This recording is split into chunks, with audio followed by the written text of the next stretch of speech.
On April 20th, 2020, the most bizarre event in financial history occurred. Oil prices crashed to negative $37 per barrel. You heard that right? Not $37, negative $37. This means you didn't have to pay for oil. Instead, sellers were paying you $37 per barrel, begging you to take it off their hands. That day, some people made fortunes overnight. Others lost everything, and many woke up to margin calls they never saw coming. Retail investors across America saw their accounts wiped out. Some who thought they were buying oil ETFs found themselves owing money to their brokers. You might be wondering, how is this even possible? Isn't futures trading just about buying low and selling high? How can you end up owing more than you invested? Today, we're going to dissect futures trading and expose the deadly traps hidden within this seemingly simple financial instrument. We'll see how retail traders get played by institutional players. We'll see how one simple mistake can cost you more than your entire account balance. And we'll see how trades that seemed like sure winners turned into absolute nightmares. By the end of this video, you'll understand why the futures market is called the meat grinder. As we discussed in the previous episode, the defining feature of futures is high leverage. Sounds amazing, right? With just $5, you can control $100 worth of futures. That's 20x leverage. If it goes up 10%, you make 200%. But here lies the first and most deadly trap. Let me ask you a question. If you're trading with 20x leverage on a long position, how much does the price need to drop before you get liquidated and lose everything? A. Down 50%. B. Down 20%. C. Down 10%. D. Down 5%. The answer is D. Just 5%. Here's the math. You have $5 in your account and you control $100 worth of futures. If the price drops just 5%, your $100 position becomes worth $95. Your $5 margin is completely wiped out. The exchange sees your margin is insufficient and automatically liquidates your position. You're done. So 20x leverage means that if you're wrong about direction and the price moves against you by just 5%, you lose everything. And a 5% move in futures markets, that's just another Tuesday. Let me tell you about a real tragedy. In 2018, there was an active trader on Reddit's Wall Street Bets named Joe Campbell. He had turned $50,000 into 3.2 million trading natural gas futures over 2 years. That's a 64x return. He was a legend in the retail trading community. His strategy? Heavy positions, high leverage, and betting big when he saw an opportunity. But on November 14, 2018, he went all in on natural gas futures, expecting prices to rise into winter. That day, natural gas plummeted. In a single session, his entire $3.2 million account was liquidated, from $50K to 3.2 modders, then back to zero. All in one day. That's the power of leverage. It can send you to the moon, but it can also send you crashing back to earth before you even know what hit you.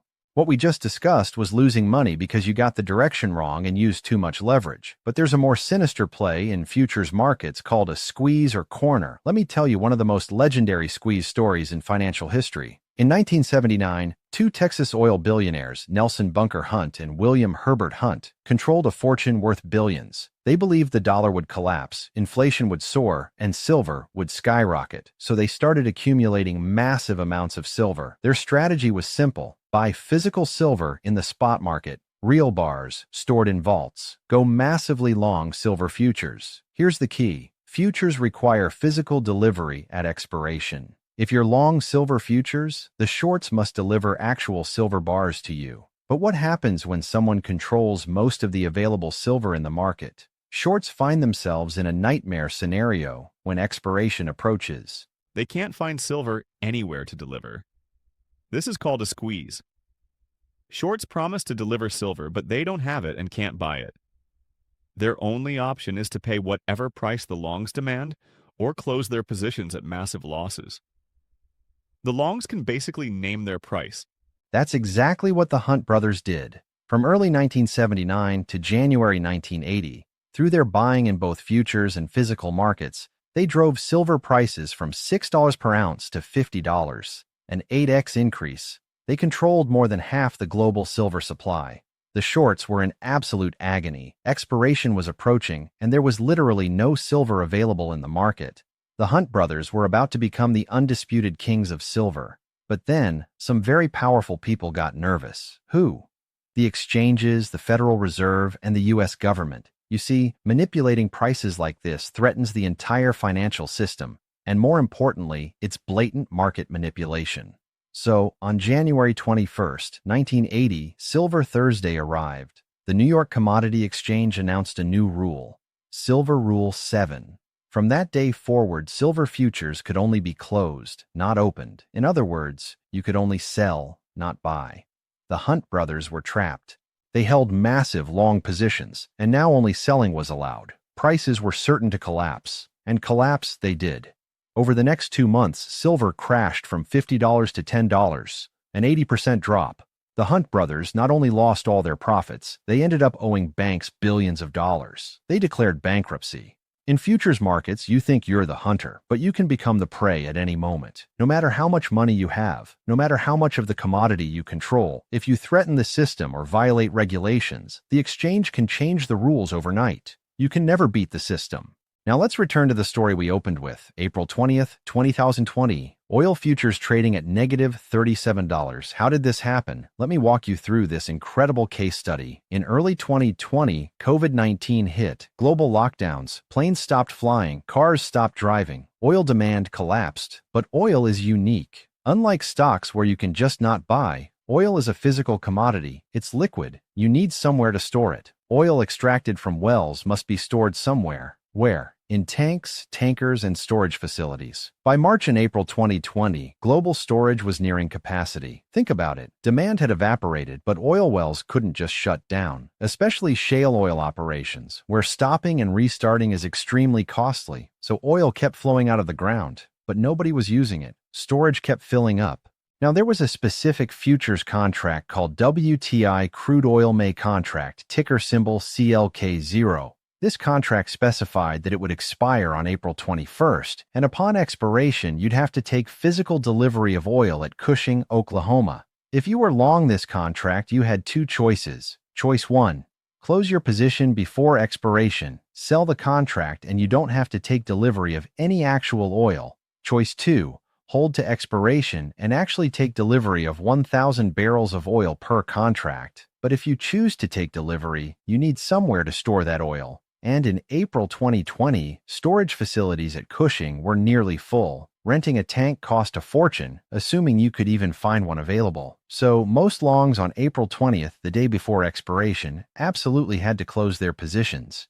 The shorts knew this. They knew that on April 20th, there would be a wave of desperate longs trying to exit. So they waited for this day, ready to collect. April 20th, 2020. Around 2:30 p.m. Eastern Time, WTI Crude May contracts started collapsing. From $18 to $10, then $5, then $1, then the moment that made history. 2:08 p.m., price hit $0. 2:30 p.m., price hit negative $10. 2:32 p.m., price hit negative 37. Final settlement, negative 37.63 per barrel. Imagine the scene. Longs holding contracts expiration tomorrow must close their positions. But shorts aren't buying or they're bidding negative prices. The longs face a choice. Either take delivery of 1,000 barrels of oil tomorrow with nowhere to store it, or pay someone to take it off your hands. That's how oil prices went negative. People were paying $37 per barrel for someone to please take this oil away.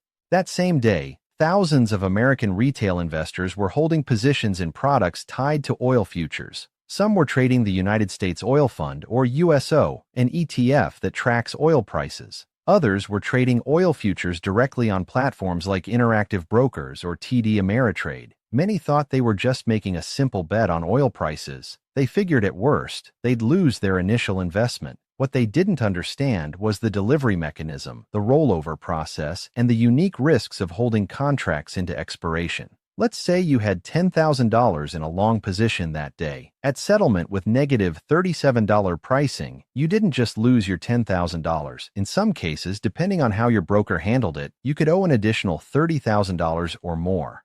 Traders woke up the next morning to find not only were their accounts wiped out, they were in debt to their brokers for tens of thousands of dollars. This sparked massive controversy.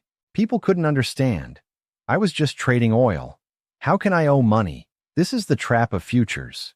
If you don't understand delivery mechanisms, rollover procedures, and expiration dates, the risk you face can far exceed your initial investment.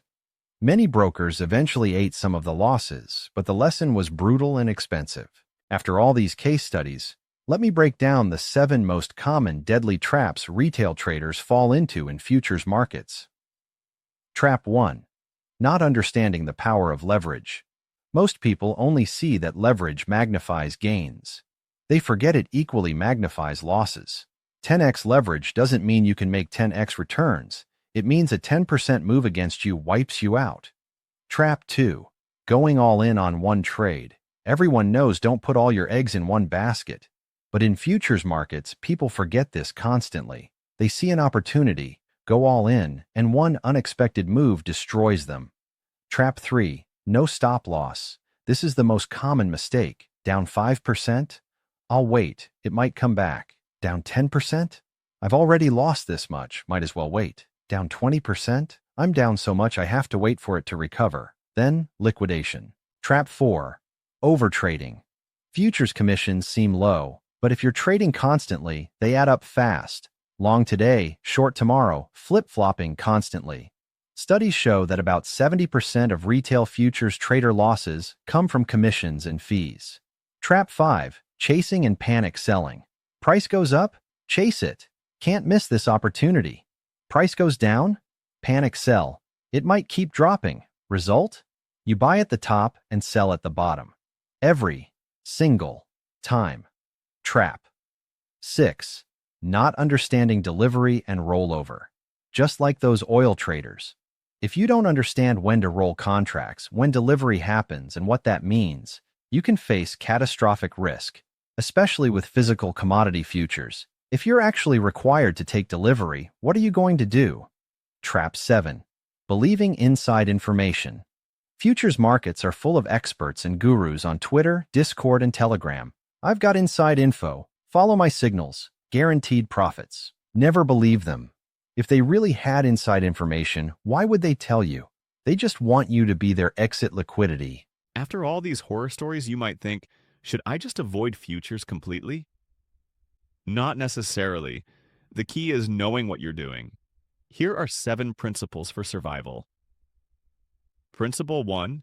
Only risk what you can afford to lose. What does afford to lose mean? It means this money could go to zero and your life doesn't change. Don't trade futures with rent money. Don't trade with your house down payment. And absolutely never trade with borrowed money. Principle 2. Control your leverage. Don't use maximum leverage just because it's available. Even if the exchange lets you use 20x, don't do it. I recommend 5x maximum, or even lower. The lower your leverage, the more room you have to be wrong. Principle 3. Strict stop losses. Before you enter a trade, decide exactly how much you're willing to lose. When you hit that stop loss, no hesitation.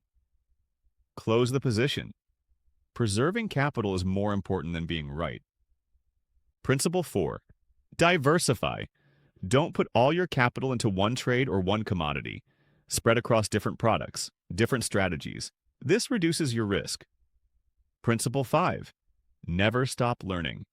Futures markets are deep and complex. Don't think watching a few YouTube videos makes you ready. You need to truly understand each product's characteristics, delivery rules, and risk factors. Keep learning continuously. Principle 6. Start with paper trading. Don't jump in with real money immediately. Use a demo account first. Get familiar with the mechanics, the platform, the way things work. When you're consistently profitable in simulation, then start with small real positions. Principle 7. Accept that most people lose. This is the harsh truth. About 90% of retail futures traders lose money. If you lose, don't feel ashamed. It's normal. Cut your losses, learn from them, and move on. Don't keep throwing money and trying to get it back. That's how you dig yourself into a deeper hole. Today, we've examined the major traps in futures markets, from the double-edged sword of leverage, to the Hunt Brothers silver squeeze, to the bizarre negative oil price event. We've seen how the futures market can grind confident traders into dust. We've also outlined the 7 deadly traps retail traders commonly fall into, and 7 principles for surviving the meat grinder. Here's what I want you to take away. Futures aren't inherently evil.